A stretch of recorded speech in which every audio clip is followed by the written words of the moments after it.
The nation celebrates the 242nd anniversary of the United States declaring independence from the British Empire on Wednesday, and President Donald Trump is preparing to host military service members on the White House lawn for an annual picnic, as America reflects this week on its founding amid Lee Greenwood songs, sizzling steak BBQs and kids running around in red, white and blue apparel. Newsweek asked both current and former service members what they would ask the Commander-in-Chief if they were among the military families being welcomed to the White House to celebrate the 4th of July. Many of the service members and their families mentioned the president's rhetoric, military divorce rates, government assistance programs and contaminated drinking water, as recently reported by the New Republic, among the issues they would raise. In many cases, military families face the same social and economic issues threatening their civilian counterparts despite the civilian-military divide within the U.S.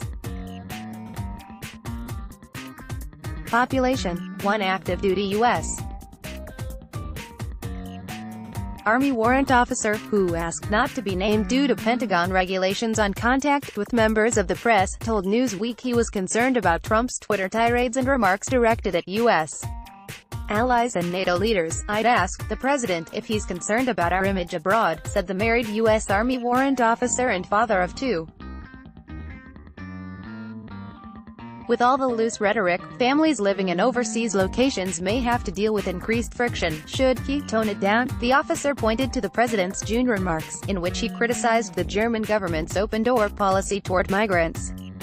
"Crime in Germany is way up," Trump tweeted, when in fact, crime statistics released in May 2017 by the Federal Criminal Police Office showed that Germany experienced the lowest level of crime in 25 years. The White House told Newsweek by email that both active duty and veteran military families, including Gold Star families and military members assigned to Walter Reed National Military Medical Center in Bethesda, Maryland, have been invited to join the President and First Lady Melania Trump for an afternoon picnic before the evening display of traditional fireworks over the D.C. Beltway. Military families told Newsweek they fret over the amount of time spent away from family and wonder about the quality of their kids' childcare and future education.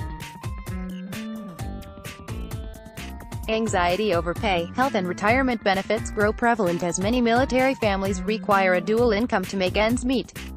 Still others, more than 23,000 active duty troops, are using the government food stamp program to supplement their income.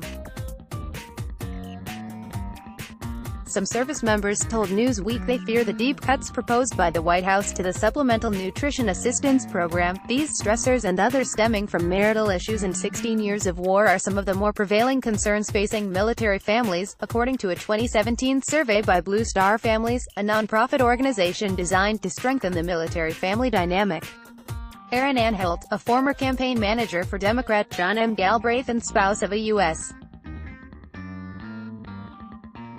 Navy lieutenant commander, told Newsweek she would ask about the erosion of civil rights and laws protecting women. Anhalt also raised concerns about TRICARE, the Pentagon's healthcare program for uniformed service members, and how it generally does not cover reproductive services or assisted reproductive technologies.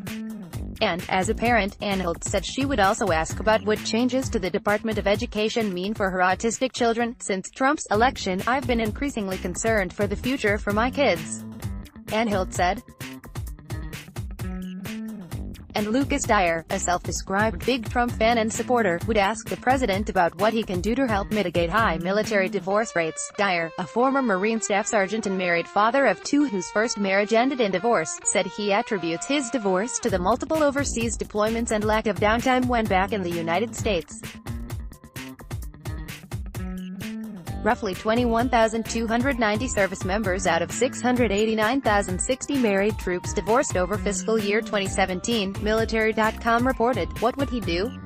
Or, what could he do to help decrease this rate? Dyer said.